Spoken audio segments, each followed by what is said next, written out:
इंशाअल्लाह। तस्कीन दिल इस बज़्म में वल्लाह न पाई, चाहा था निकल जाए मगर राह न पाई। तस्कीन दिल इस बज़्म में वल्लाह न पाई, चाहा था निकल जाए मगर राह न पाई। तस्कीन दिल इस बज़्म में वल्लाह न पाई, चाहा था निकल जाए मगर राह न पाई। मिल्लत का अदब उठ गया जिस कौम के दिल से, मिल्लत का अदब उठ गया, मिल्लत का अदब उठ गया जिस कौम के दिल से। इकबाल की समत उसने कभी राह न पाई। चौथा पैगाम, बड़ा खूबसूरत पैगाम आपकी खिदमत में लेकर के आ रहा हूँ। एक बात ध्यान में रखिएगा, जब आपका तकिया पर सर हो, आप फुर्सत से हो घर में आए, तो आप ये सोचिएगा कि कल जिसका भी जनाजा उठा वो दूसरा था, और आइंदा जिसका भी जनाजा उठेगा वो कोई दूसरा नहीं रहेगा, वो मैं रहूंगा। ध्यान दीजिएगा, मैं आपको सुनाने के लिए जा रहा हूं। जुमा के दिन कोई मर गया, हदीस कहती है कि अज़ाब कब्र नहीं होगा। लोग कहते बड़ा पापी था, बहुत गुनहगार था, बड़ा खताकार था, जुमा के अंदर मर गया, कैसे अज़ाब कब्र उठा लिया जाएगा? अल्लाह का ये फैसला है, कुछ गुनहगार को वो बेहिसाब जन्नत में दाखिल करेगा। इसलिए इस गुनहगार की जुमे में मौत आ गई, खुदा इसको बेहिसाब जन्नत में दाखिल करना चाहता है, तो हमारे बाप का क्या नुकसान है, आपके बाप का क्या नुकसान है?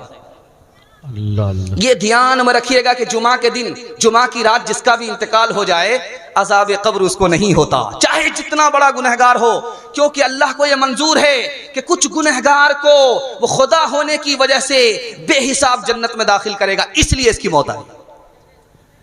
दूसरी बात को याद रखिए, जब किसी का इंतकाल होता है तो लोग परेशान हो जाते हैं कि ये बच्चा है, इसका क्या कफन होगा, औरत है उसका क्या कफन होगा, मर्द है उसका क्या कफन होगा। मैं आसान सा 3 जुमले में आपको बताने के लिए जा रहा हूं।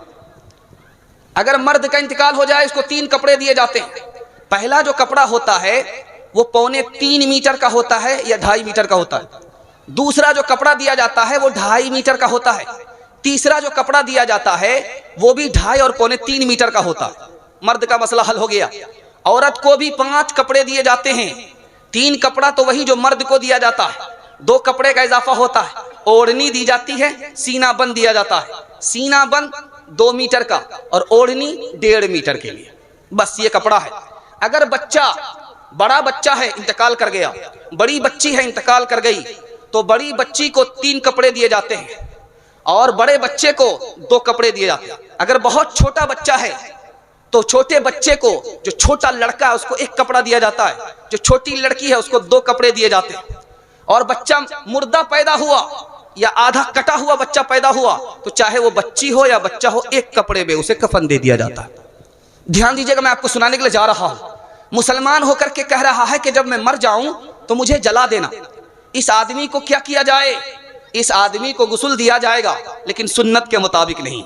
इसको कपड़ा दिया जाएगा, लेकिन सुन्नत के मुताबिक नहीं। इसकी नमाज जनाजा नहीं पढ़ी जाएगी कि जिसको खुदा रसूल पर ईमान हो वो दफन होने की वसीयत तो करेगा, जलने की वसीयत कर रहा है, इसका मतलब है खुदा रसूल का दोस्त नहीं है, दुश्मन है।